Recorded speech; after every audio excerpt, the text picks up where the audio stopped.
everyone, welcome back to Alanidas, Small Business Owner. Okay, nasa Alanidas Dreamy Drinks tayo. Samahan niyo ko. Ano ba yung offer ni Alanidas Dreamy Drinks? Yes, meron tayong fruit soda at meron tayong sticky milk. The real, paano ba nag-start ang Alanidas Dreamy Drinks? Because of Reels. Yes, sa Reels lang po tayo and then 3 months pa lang po tayo nag-function. Yes, samahan niyo ako, mag-ayos ako kasi kakabukas ko lang ngayong araw na ito. Yes, nandito kayo sa shop ko.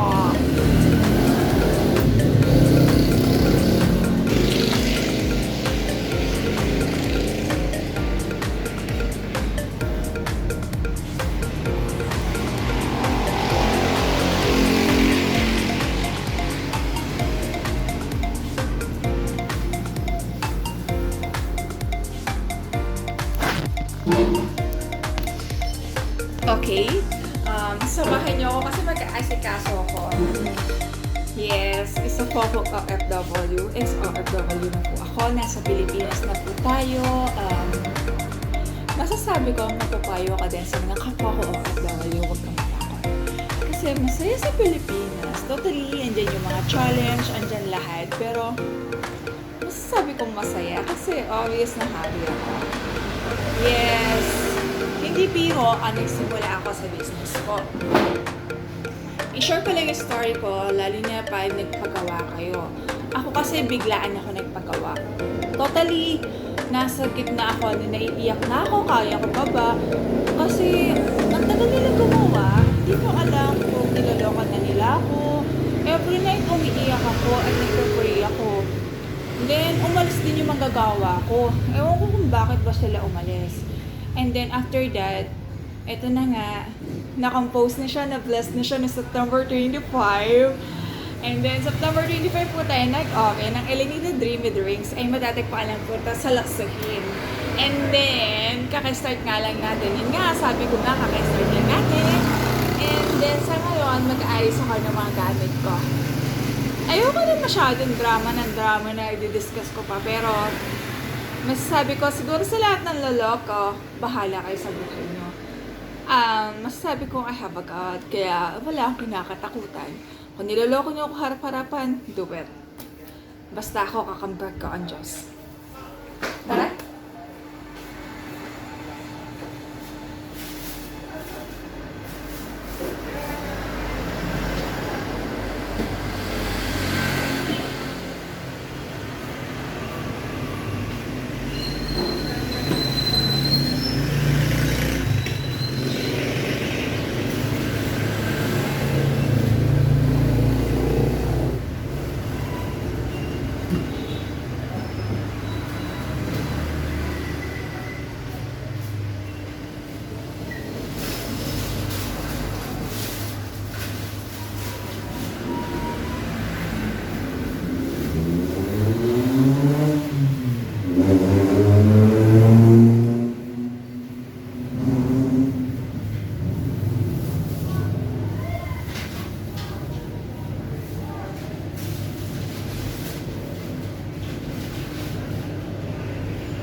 Wait for a while.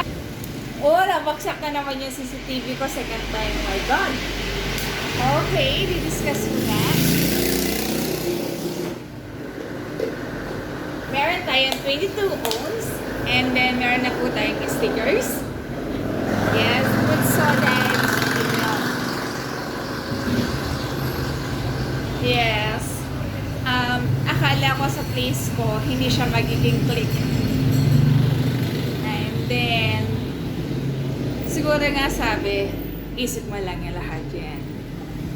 Then, kung sigad yung ano mo sa life mo, pinapa-way mo, all in a good way. And then, ayun na nga, calm lang and peace and then happy. Masasabi ko nga, happy ako, kaso nalaglag yung CCTV ko. Okay? na-experience ko na rin na kapag busy ako, wala akong kasama dito sa shop, dito na rin ako kumakain, na dati na-encounter ko lang.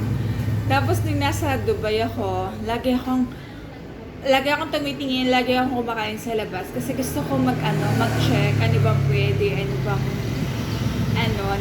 ito na nga, finally, ito na, nabuunan ako, post ko na, ito na siya. May part na nasaktan ako kasi may part na huwag na natin i-explain at huwag na natin i-kwento. Erase na siya sa buhay ko. Erase na. And then, yung ako nga, hands-on ako, then ako muna, as a small business owner, masasabi ko, masaya kasi hindi siya nasisiro sa sales. Thanks God, sabi ko. And then, ang dami ko na atang chika na hindi na siya belongs. Yan nga, naghahanap ako. Yun, nakapalengke na ako. Kasi nga solo ko, hands-on ako. Hands-on business owner ako. Ako mismo yung nag-check ng product, ako mismo yung nagtitaste. Kung pwede pa to, papasa ba to sa akin? Kasi kapag pumasa to sa akin, papasa din to sa mga customer ko. And thankful naman ako sa bumibili ni Experience.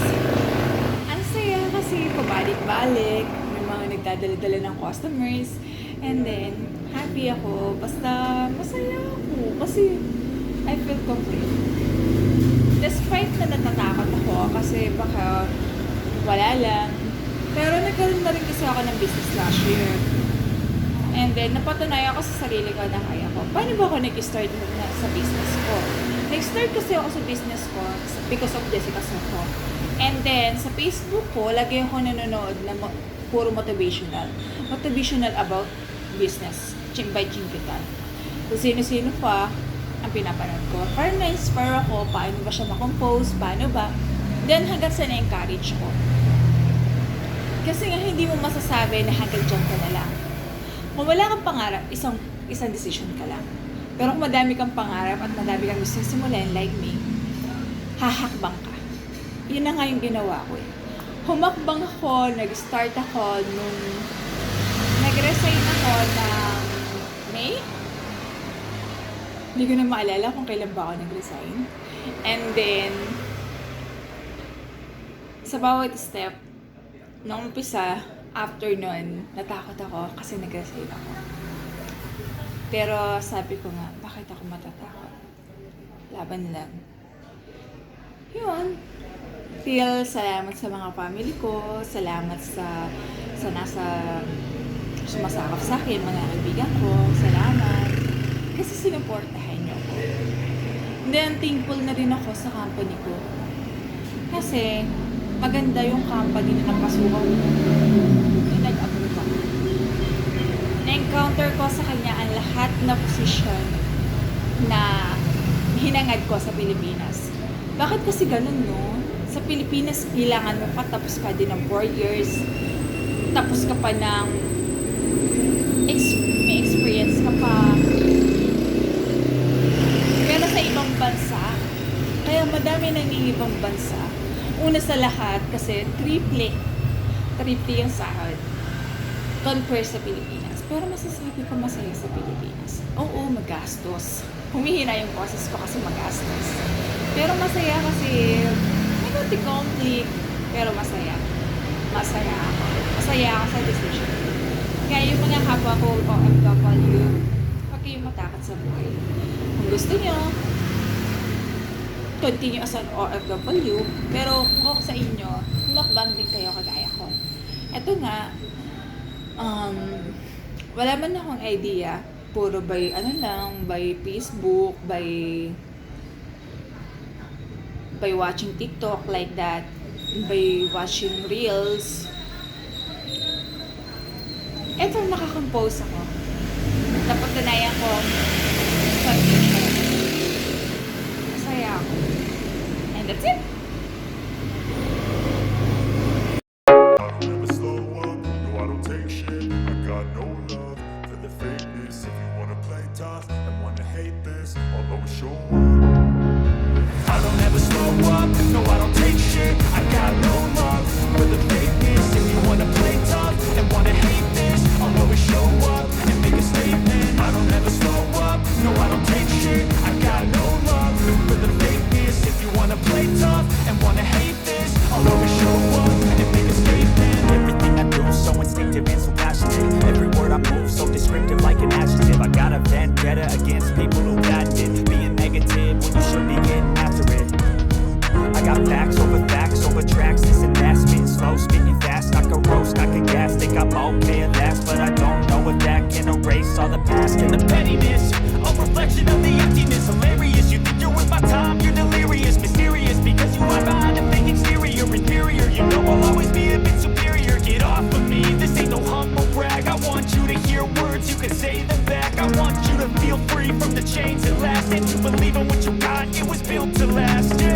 I'm saving every day to taste it. I'm patient, but my mind